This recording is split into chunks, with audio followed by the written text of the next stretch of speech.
வணக்கம் மக்களே. இந்த வீடியோவில் நம்ம ஒரு சோகமான செய்தி தான் பார்க்க போகிறோம். தொடர்ந்து பார்த்தீங்கன்னா சினிமா துறை மட்டுமல்லாமல் அரசியல் துறையில் முக்கியமான ஆளுமைகளுக்கு திடீரென உடல்நலம் குறைவு ஏற்பட்டு இறந்து போகிறாங்க. சில பேர் அந்த உயிரை காப்பாற்றி அதுலேருந்து மீண்டும் தன்னுடைய உயிரை மக்களுக்காக செய்த நிறைய நல்ல தியாகங்களை செய்த நிறைய அரசியல்வாதிகளை சொல்லலாம். அப்படி பிரபல அரசியல்வாதிக்கு திடீரென மருத்துவமனையில் அனுமதிக்கப்பட்டிருக்கும் செய்தி கேள்விப்பட்டனே தொண்டர்கள் மத்தியில் மிகப்பெரிய ஒரு அதிர்ச்சியை ஏற்படுத்தியிருக்கிறது. இப்போது பார்த்தீங்கன்னா அவருடைய உடல்நலம் சீராக இருக்குதா இல்லை தொடர்ந்து பின்னடைவு ஏற்பட்டிருக்கா என்று தொண்டர்கள் மத்தியில் மிகப்பெரிய ஒரு அதிர்ச்சியை ஏற்படுத்தியிருக்கிறது. இது மக்களிடம் பார்த்தீங்கன்னா மிகப்பெரிய ஒரு பெரும் குழப்பத்தையும் ஏற்படுத்தியிருக்கிறது. இப்போது மருத்துவமனையிலிருந்து அவர் வெளியிட்டுள்ள புகைப்படத்தை பார்த்து ரசிகர்கள் அது மட்டும் இல்லாமல் தொண்டர்கள் இப்போ நிம்மதி அடைந்திருக்கிறாங்க. யார் அந்த அரசியல்வாதி? அவர் எதற்காக மருத்துவமனையில் அனுமதிக்கப்பட்டிருக்கிறாரு? அவருக்கு என்னாச்சு? மருத்துவமனையில் அவருக்கு என்ன அறுவை சிகிச்சை நடந்ததுன்னு இந்த வீடியோவில் விரிவாக பார்க்கலாம். அதுக்கு முன்னாடி முதன் முறையாக நம்ம சேனலை ஃபஸ்ட் டைம் பார்க்குறீங்கன்னா சப்ஸ்கிரைப் பண்ணாதவங்களாம் சப்ஸ்கிரைப் பண்ணிக்கோங்க. பெல் பட்டன் சிம்பல் அமைக்கி நம்ம சேனலோட நோட்டிஃபிகேஷனை எனபிள் பண்ணிக்கோங்க.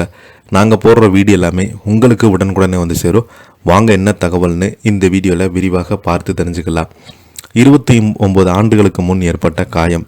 மத்திய அமைச்சருக்கு அறுவை சிகிச்சை நடந்த செய்தி தொண்டர்கள் மத்தியில் மிகப்பெரிய ஒரு அதிர்ச்சியை ஏற்படுத்தியிருக்கிறது. மருத்துவமனையிலிருந்து வெளியிட்டுள்ள புகைப்படமும் அறிக்கையும். முரளிதரர் மெஹால் என்ற மத்திய மந்திரிக்கு 29 ஆண்டுகளுக்கு முன்பு ஏற்பட்ட காயத்திற்கு தற்போது அறுவை சிகிச்சை செய்யப்பட்டுள்ளதாக தகவல்கள் வெளியாகியுள்ளது. மகாராஷ்டிரா மாநிலத்தில் உள்ள புனே மக்கள் தொகுதியை பிரதிநிதிப்படுத்தும் அவர் தற்போது மத்திய அமைச்சராக பணியாற்றி வருகிறார். உடல்நல பிரச்சனையின் காரணமாக அவர் மருத்துவமனையில் சிகிச்சை பெற்றதாக தெரிவிக்கப்பட்டுள்ளது. தகவலின்படி 29 ஆண்டுகளுக்கு முன்பு கோலப்பூர் பகுதியில் நடைபெற்ற மல்யுத்த போட்டியில் கலந்து கொண்ட போது அவருக்கு கடுமையான காயம் ஏற்பட்டது. அதன் பின்பு மல்யுத்த விளையாட்டிலிருந்து விலகியிருந்தார். பல ஆண்டுகளாக அந்த காயத்தை கவனிக்காமல் இருந்த நிலையில் சமீபத்தில் ரொம்பவே அதிகமாக வலி அதிகரித்ததால் மருத்துவர்கள் அறுவை சிகிச்சை செய்ய வேண்டும் பரிந்துரை பண்ணியிருக்கிறாங்க.